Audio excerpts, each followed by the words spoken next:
السلام علیکم ورحمۃ اللہ وبرکاتہ۔ نحمده ونصلي على رسوله الكريم أما بعد فأعوذ بالله من الشيطان الرجيم بسم الله الرحمن الرحيم رب اشرح لي صدري ويسر لي أمري واحلل عقدة من لساني يفقهوا قولي رب زدني علما رب زدني علما اللهم فقهنا في الدين رب يسر ولا تعسر وتمم بالخير وبك نستعين۔ آیت نمبر 24۔ انما بے شک مثل الحیات دنیا مثال دنیا کی زندگی کی کماء پانی کی طرح ہے انزلناہ اتارا ہم نے اسے من السماء آسمان سے فاختلط پھر مل جل گئی یعنی خالام تو سبزہ نباتات مکس ہو گئے مکس اپ ہو گئے سب ایک دوسرے کے ساتھ ایک دم مل گئے اور ایک ساتھ ایک بیج سے کئی پودے نکلے اور پھر کیا ہوا ایک دم گھنا کھیت بنا گھنی پیداوار ہوئی اس کی طرف اشارہ ہے بھی ساتھ اس کے نباتات نون با تا پلانٹس ارض زمین کی مما اس میں سے جو یاکلو کھاتے ہیں یعنی کہ سبزہ غلہ پھل وغیرہ کی طرف اشارہ ہے ناس لوگ والانعام اور جانور کیا کھاتے ہیں گھاس چارہ وغیرہ حتیٰ یہاں تک کہ اذا جب اخذت الارض پکڑ لیا زمین نے زخرفہا زخرفا ربائی ہے اس کا روٹ ٹھیک ہے اپنی رونق کو مطلب کون سی رونق کمال حسن جس کو کہا جاتا ہے یعنی فل بیوٹی پورا حسن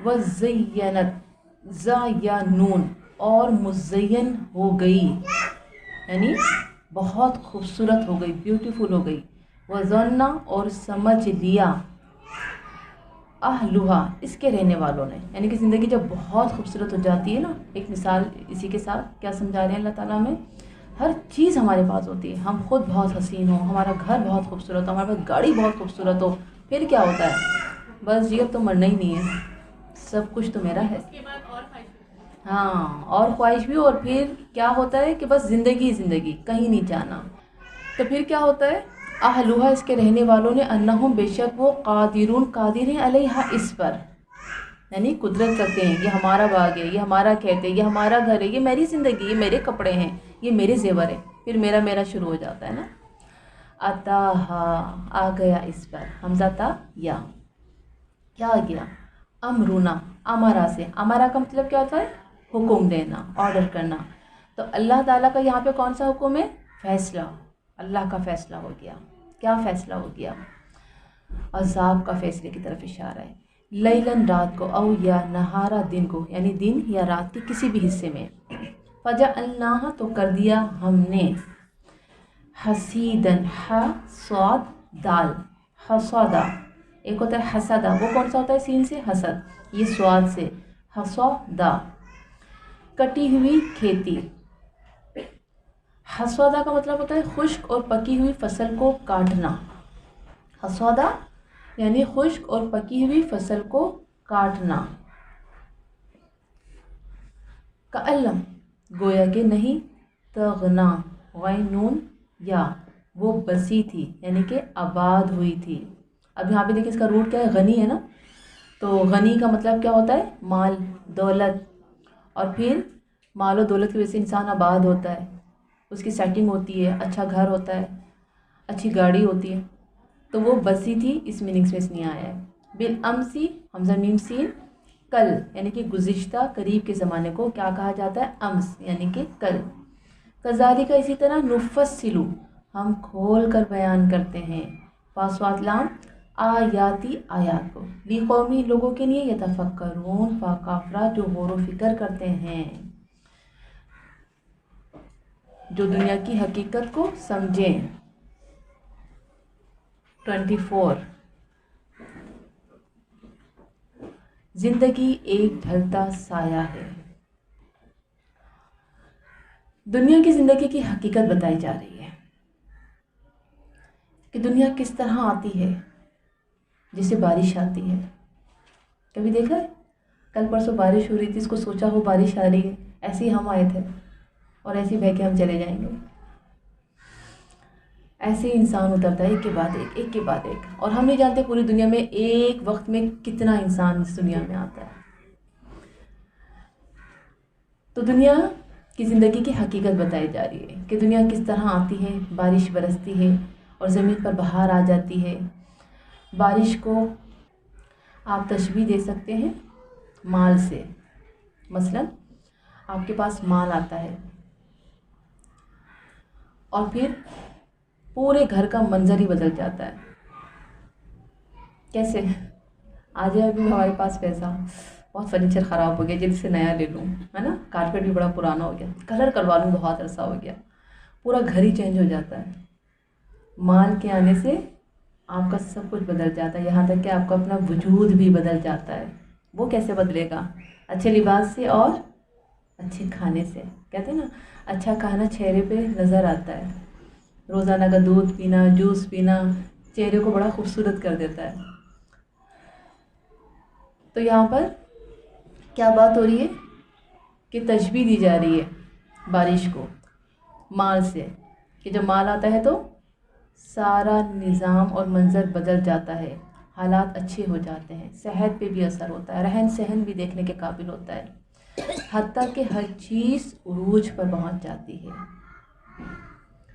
اور پھر ہر چیز کو وہ اپنا سمجھتے ہیں اور کہتے ہیں اب کچھ بھی مشکل نہیں۔ لیکن اچانک کیا ہو جاتا ہے؟ اللہ تعالیٰ سب کچھ چھین لیتا ہے، اور اسی کی ہی صورتیں ہوتی ہیں کہ کمانے والا وہ فوت ہو جاتا ہے، یا بزنس میں کوئی نقصان ہو جاتا ہے، یا گھر کو آگ لگ جاتی ہے، یا فیکٹری کو آگ لگ جاتی ہے۔ تو پھر کیا ہوتا ہے؟ سب کچھ لمحے بھر میں ختم ہو جاتا ہے، وہ رونقیں سب ختم ہو جاتی ہیں جیسے کبھی تھی ہی نہیں۔ تو پھر کیا دعا کرنی چاہیے؟ اللہم انا نعوذ بک من زوال نعمتک۔ ہاں جی، یہ دعائیں لازمی پڑھا کریں۔ اللہ نے نعمتیں تو بہت دی ہیں، ان نعمتوں کی حفاظت کے لیے ہمیں دعائیں پڑھنی ہیں۔ اور ہماری سب سے بڑی نعمت ہمارے پاس ہماری اولاد ہے، ہمارے بچے ہیں، ہماری زندگی ہے، تو ان کے لیے خاص دعا کیا کریں؟ کون سی؟ ربنا هب لنا من ازواجنا ذریاتنا قرۃ اعین واجعلنا للمتقین اماما۔ کثرت سے دعائیں پڑھا کریں۔ تو انسان کیا سمجھتا ہے؟ یہ سب کچھ مل گیا، جب دنیا میں اسی تمام چیزیں ملتی ہیں تو وہ کیا سمجھتا ہے؟ مجھے سب کچھ مل گیا، لیکن جب چھین لیا جاتا ہے تو وہ کیا کہتا ہے؟ میں تو بڑا بدقسمت ہوں۔ اور وہ ملنے پر بھی اور کھو جانے پر بھی اللہ کا ناشکرہ ہی رہتا ہے۔ تو فرمایا اس ساری دنیا کی رونق کو اتنا ہی رکھو جتنا وہ لائق ہے، اس میں کھو نہ جاؤ۔ دیکھو بہار کس طرح خزاں میں بدل کر سب کچھ صاف کر دیتی ہے۔ ہر چیز کا انجام یہی ہے کہ اسے ختم ہونا ہے، ہر چیز کا انجام یہی ہے کہ اسے ختم ہونا ہے۔ یہ بدلتے موسم ہمارے لیے بہت بڑا ثبوت ہیں۔ بہار میں ہم یہ بھول جاتے ہیں کہ ان خوبصورت ہرے بھرے پتوں کو جھڑ جانا ہے، ختم ہو جانا ہے۔ انسان بھی بچہ ہوتا ہے، پھر جوان ہوتا ہے، جوانی بھی بہار کی عمر ہوتی ہے، صحت، طاقت، خوش ہونا، سب کچھ کتنا اچھا لگتا ہے، اور جوانی میں لگتا ہے کہ بس سب کچھ میرا ہی ہے، مگر اس وقت کو صرف استعمال کرنے والے، بہترین استعمال کرنے والے بہت کم ہی لوگ ہوتے ہیں۔ اصل ہوش تو جب آتا ہے جب زندگی کی اثر ہو جاتی ہے، اور جب یاد آتا ہے کہ ہاں ہمیں اپنے رب کے پاس جانا ہے، تو اس عمر میں جو کرو گی نا کامیاب ہو جاؤ گی، کیونکہ آپ نے عہد کرنا ہے کہ آپ کی شادی کیسی ہوگی۔ آپ نے ابھی سے پلاننگ کرنی ہے کہ آپ نے کس طرح سے اپنی خوشیوں کو گزارنا ہے، کیونکہ ایسا نہ ہو کہ کل کو آپ پیچھے مڑ کے دیکھیں تو آپ کو دکھ ہو کہ ہائے افسوس، بڑی دیر سے ہوش آیا۔ آپ نے اپنے اس کل کو مسکرا کے دیکھنا ہے کہ الحمدللہ میں نے اپنے رب کو کہیں ناراض نہ کیا۔ تو یاد رکھیں کہ وقت بہت اہم ہوتا ہے، اس وقت کا استعمال کیا کرنا ہے یہ مجھے اور آپ کو سوچنا ہے۔ ہم نے کیا سیکھا؟ انسان کے پاس کتنا کچھ بھی ہو لیکن کسی چیز پر اس کا اختیار نہیں ہے۔ جب انسان یہ سمجھتا ہے میری قدرت ہے، میرا اختیار ہے، اب میری مرضی، پھر اللہ فوراً حساب کر لیتا ہے۔ دنیا کی ایسی محبت انسان کے لیے سخت خطرناک ہے جو اپنے اندر مشغول کر لے اور فرائض سے غافل کر دے۔